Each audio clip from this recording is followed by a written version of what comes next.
Hello बच्चों, आज की हिंदी ऑनलाइन कक्षा में हम लोग पढ़ेंगे पत्र लेखन। पत्र का मतलब चिट्ठी भी होता है बच्चों। पत्र लेखन कितने प्रकार के होते हैं, पत्र से क्या लाभ है हमें, किस प्रकार हम लोग अपने मित्रों सगे संबंधियों को पत्र लिखकर अपना संदेश पहुंचा सकते हैं। आज हम लोग इसकी जानकारी प्राप्त करेंगे। ठीक है, आइए देखते हैं। आपसी संपर्क बनाए रखने का सबसे सस्ता और उत्तम साधन पत्र है बच्चों। पत्र के द्वारा हम अपने संदेश मित्रों, रिश्तेदारों, सगे संबंधियों अथवा अन्य लोगों तक बहुत आसानी से पहुंचा सकते हैं और यह लिखित भाषा का ही रूप है। पत्र दो तरह के होते हैं बच्चों, देखिए, अनौपचारिक और औपचारिक। आइए देखते हैं। आपसी संपर्क बनाए रखने के लिए पत्र सबसे सस्ता और उत्तम साधन पत्र है आपसी संपर्क बनाए रखने के लिए। आइए देखते हैं। पत्र दो तरह के होते हैं, अनौपचारिक पत्र, दूसरा औपचारिक पत्र। अनौपचारिक पहला है, दूसरा अनौपचारिक। अनौपचारिक पहला है, दूसरा है औपचारिक पत्र। अनौपचारिक में क्या है, देखिए, इन्हें घरेलू या पारिवारिक पत्र कहा जाता है। ये पत्र मित्र, भाई बहन, दादा दादी, नाना नानी आदि को लिखे जाते हैं। निमंत्रण, सूचना, संदेश आदि से संबंधित पत्र अनौपचारिक पत्र के अंतर्गत आते हैं। कक्षा 9-10 में बच्चों निमंत्रण, सूचना, संदेश आदि की भी पढ़ाई होती है। कक्षा 9वीं-10वीं में बच्चों, कक्षा 9-10 में अनौपचारिक पत्र के अंतर्गत आते हैं ये सभी निमंत्रण, सूचना, संदेश, इसकी पढ़ाई होती है और ये आते हैं अनौपचारिक पत्र के अंतर्गत। अनौपचारिक पत्र आप लोग समझ गए होंगे, इसे घरेलू या पारिवारिक पत्र कहा जाता है क्योंकि ये मित्रों को, परिवार के सदस्यों को, जैसे दादा दादी, भाई बहन, नाना नानी को लिखे जाते हैं। और इसके अंतर्गत, अनौपचारिक के अंतर्गत, निमंत्रण, सूचना, संदेश आदि से संबंधित पत्र भी इसी के अंतर्गत आते हैं। ये हो गए अनौपचारिक पत्र।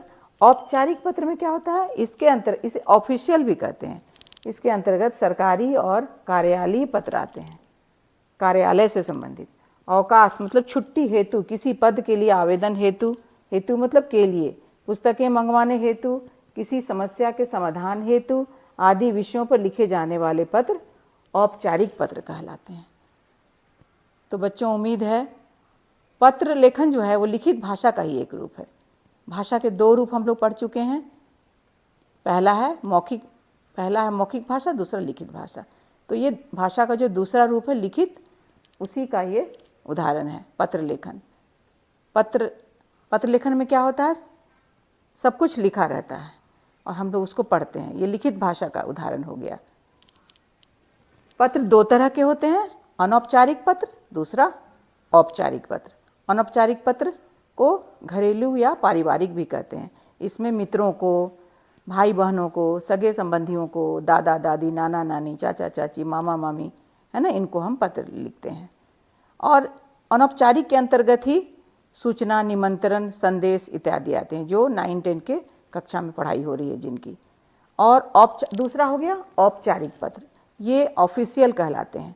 ये इसके अंतर्गत सरकारी और कार्यालयीय पत्र आते हैं। जैसे स्कूल में प्रिंसिपल को लिख सकते हैं, है ना।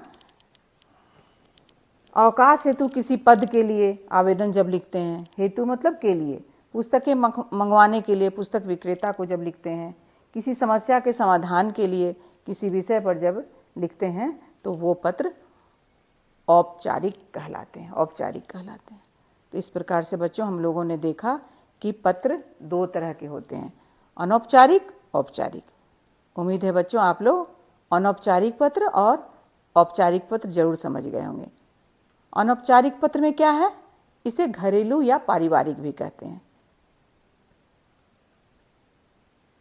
ये पत्र, अनौपचारिक पत्र, मित्रों को, भाई बहनों को, सगे संबंधियों को लिखेंगे।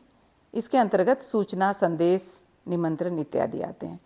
और औपचारिक मतलब ऑफिशियल, ये स्कूलों में प्रिंसिपल को या किसी समस्या हेतु के समाधान हेतु कार्यालयों में लिखे जाते हैं।